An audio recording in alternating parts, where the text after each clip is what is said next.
Hi అండి, ఎలా ఉన్నారు? నిన్న ఒక ఈవెంట్‌కి వెళ్ళాను. ఇదే ఈవెంట్ మనకి ఇండియాలో జరిగిందనుకుంటే, మీరు ఒకవేళ అడగొచ్చు, ఎందుకు అంత పర్టిక్యులర్‌గా చెప్తున్నావు అనేసి. బట్ ఈవెంట్ అమెరికాలో జరిగిందనమాట. అమెరికాలో గూడా ఇప్పుడు మనకి ఇండియన్స్ ఇక్కడ ఉంటారు గదా! వాళ్ళకి ఇక్కడే పిల్లలు పుట్టినప్పుడు వాళ్ళకేంటి, అసలు తెలుగుతో అంత అవసరం గూడా పడదనమాట. ఇక్కడ స్కూల్స్ కానీ, కమ్యూనికేషన్ గాని అంతా ఇంగ్లీష్‌లోనే జరుగుతుంది. కాకపోతే వాళ్ళు తెలుగులో మాట్లాడాలి. వాళ్ళు తెలుగులో మాట్లాడితే వాళ్ళ పేరెంట్స్ హ్యాపీగా ఫీల్ అవుతారు. వాళ్ళ పేరెంట్స్ అంటే గ్రాండ్ మాస్‌తో వాళ్ళ కమ్యూనికేషన్ అనేది ఎలా ఉంటది, ఏంటి, అసలు వాళ్ళు తెలుగులో మాట్లాడితే వినాలనుకునే వాళ్ళ పేరెంట్స్‌ని నేను చూశాననమాట. వాళ్ళ తాపత్రయం చూసి తెలుగనేది ఓన్లీ మాట్లాడుకోవడానికి ఉపయోగించే భాష మాత్రమే కాదు. ఇది మన సంస్కృతి, మన భావాలు, మన గుర్తింపుకి మూలం అని చెప్పేసి, ఓకే, మన తెలుగు భాషకి ఇంత ఇంపార్టెన్స్ ఉంది, ఇంత గొప్పదనం ఉందా అని చెప్పేసి ఈరోజు దాని గురించి అయితే మాట్లాడుకుందాము. పాయింట్‌కెళ్ళిపోదాము. చూడండి ఒకసారి మీరే.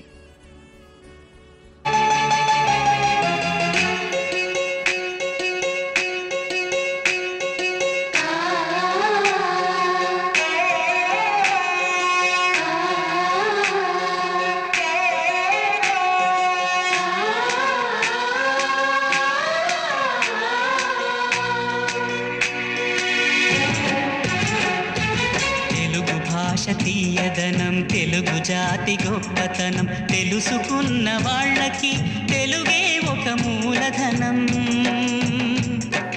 తల్లి తండ్రి నేర్పినట్టి మాతృభాషరా, తెలుగు మరచిపోతే వాళ్ళని నువ్వు మరచినట్టురా, ఇది మరువబోకురా. తెలుగు భాష తీయదనం, తెలుగు జాతి గొప్పతనం, తెలుసుకున్న వాళ్ళకి తెలుగే ఒక మూలధనం. తల్లి తండ్రి నేర్పినట్టి మాతృభాషరా, తెలుగు మరచిపోతే వాళ్ళని నువ్వు మరచినట్టురా, ఇది మరువబోకురా. మనమేంటి ఇండియాలో వచ్చేసరికి ఏంటంటే ప్రతి ఒక్కరికి తెలుగు తెలుసుంటుంది. ఎందుకంటే పుట్టినప్పటి నుంచి ఇంట్లో తెలుగులోనే మాట్లాడతారు. చుట్టాలు కానీ, ఫ్రెండ్స్ కానీ, ఆబ్వియస్లీ మన కమ్యూనికేషన్ అంతా కూడా తెలుగులోనే ఉంటుంది. స్కూళ్ళలోకి వెళ్తే తప్పించి ఎక్కడో ఇంగ్లీష్ ఎక్కువ కమ్యూనికేట్ చేస్తారు, కానీ రిమైనింగ్ అంతా కూడా తెలుగులోనే మనం మాట్లాడతాము. తెలుగులోనే మన భావాలను కానీ మన ఫీలింగ్స్ని వ్యక్తం చేస్తూ ఉంటాము. ఇక్కడ వచ్చేసరికి ఏంటంటే తెలుగు మ్యాండేటరీ అవసరం పడదనమాట. అయినా కూడా తెలుగు మర్చిపోతారేమో అనేసి భయంతో పేరెంట్స్ వాళ్ళ ఇంట్రెస్ట్ ఏంటంటే ఎప్పటికైనా మన భాష అనేది మనకి ఇంపార్టెన్స్ కాబట్టి ఆ భాషని వాళ్ళు ఇంపార్టెన్స్ ఇచ్చుకుంటూ పిల్లల చేత పార్టిసిపేషన్ చేపిస్తున్నప్పుడు వాళ్ళ కళ్ళలో వాళ్ళ హ్యాపీనెస్ చూడాలన్నమాట. ఒక్కొక్కరు పేరెంట్స్ వాళ్ళ పిల్లల్ని పార్టిసిపేట్ చేసినప్పుడు బాలవాక్కు బ్రహ్మవాక్కు అంటారు. చిన్న పిల్లలు దేవునితో సమానం కదా. ఆ చిన్నారి పిల్లలు చేసే ఈ చిన్న ప్రయత్నాన్ని మనందరం అభినందించాలి కదా. చూడండి.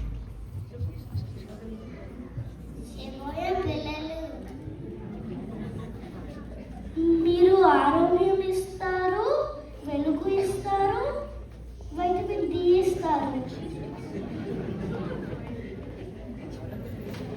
ఆరోగ్యం ఎలా? నేనట్లుంది, నాకు కూడా విటమిన్ డి ఉంటుంది.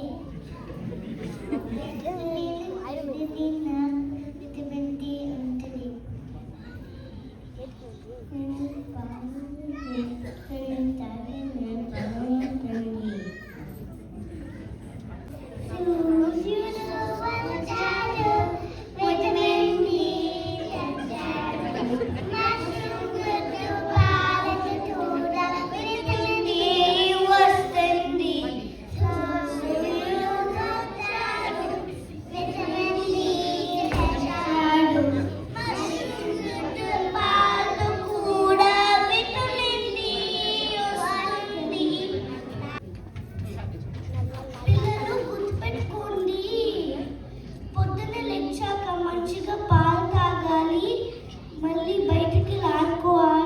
అట్లా ఆరోగ్యంగా ఉన్నారు. మేము ఆరోగ్యంగా ఉంటారు. మీరు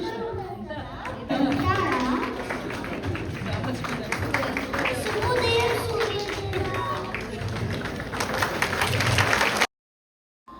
మనకు నచ్చిన మూవీ చూస్తేనే మనం చాలా సంతోషపడతాం కదా. అలాంటి మన దేశం కాని దేశంకి వచ్చి మన చిన్నారి పిల్లలు వాళ్ళకి నచ్చిన తెలుగులో మాట్లాడుతూ ఉంటే ఎంత ముచ్చటగా అనిపిస్తుందో చూడండి.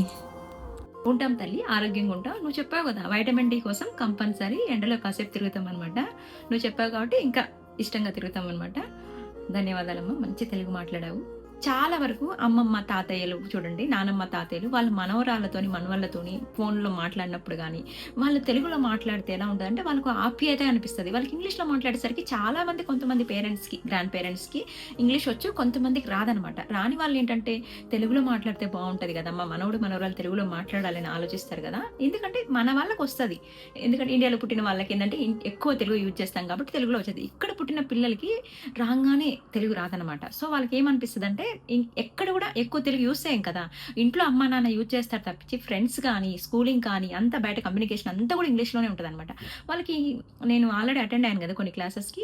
తెలుగు చాలా కష్టం అనమాట వాళ్ళకి. ఇప్పుడు మనకి ఇంగ్లీష్ ఎలా కష్టమో మాట్లాడేది మాట్లాడు అనేసి వాళ్ళకి సేమ్ తెలుగు కూడా అంతే కష్టం అనమాట. సో, అలాంటి వాళ్ళ పేరెంట్స్ వాళ్ళ పిల్లలు తెలుగులో మాట్లాడాలి. తెలుగులో ఒక నాటకం గాని అలా వేస్తున్నారని జెప్తే వాళ్ళ హ్యాపీనెస్ చూస్తే నాకనిపిచ్చింది. సో, అంటే కొన్ని ఫీలింగ్స్ మనం చెప్పుకుంటే రాదు. ఆ టైంలో ఉంటే అవి మళ్ళీ మీకు వీడియోలో చెప్పేటప్పటికి చాలా తగ్గుతాయనమాట. కాపోతే ఆ టైంలో చాలా హ్యాపీగా అనిపిచ్చిందనమాట. ఇంత దూరం వచ్చి మన తెలుగుకి అంత ఇంపార్టెన్స్ ఇస్తున్నారు అనేసి. సో, మన తెలుగు కాదు, మనందరి తెలుగు మళ్ళీ మళ్ళీ మిస్టేక్ అయితుందన్నమాట. భాష పోతే సంస్కృతి పోతది. సంస్కృతి పోతే గుర్తింపు పోతదనమాట. సో, అలాంటి గుర్తింపు ఉండాలంటే మన పండగలు, మన ఫంక్షన్‌లు, మన అలవాట్లు అన్నీ కూడా మన జీవన విధానాన్ని తెలియజేస్తా ఉంటాయనమాట. అందుకే తాతయ్యలు గాని, అమ్మమ్మలు గాని వాళ్ళ పిల్లలతో తెలుగులో మాట్లాడాలి. తెలుగులో వాళ్ళేదైనా చెప్తే హ్యాపీగా ఉండాలి అని చెప్పి చాలా వరకు ఆశపడతా ఉంటారనమాట. ఏంటి మనం పిల్లల చేత పుస్తకాలు గానీ, పాటలు గానీ తెలుగులో చదివిపిస్తా ఉండాలి. వాళ్ళకి ఏంటనేది కాకుండా మన ప్రయత్నం మనం చేస్తా ఉండాలనమాట. సో, అలాంటి చిన్న ప్రయత్నం నిన్న గుడిలో ఒక తెలుగు పిల్లల పండగ పార్టిసిపేషన్ అయితే జరిగింది. ఇందులో నేను చెప్పాలనుకుంది ఏందంటే, చాలా వీడియోస్‌లో చెప్తుంటా గదా!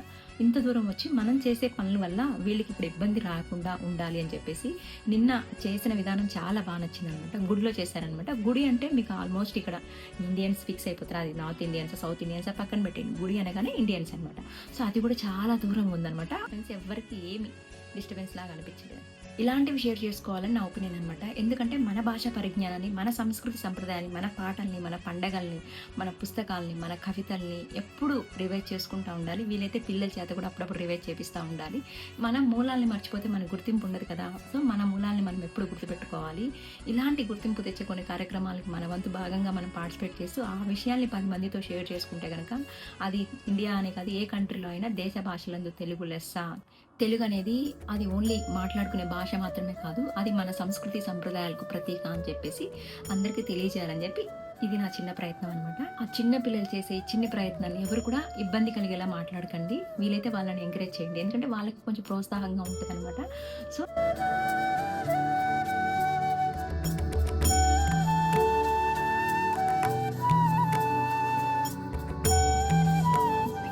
Thanks for watching. See you in the next video.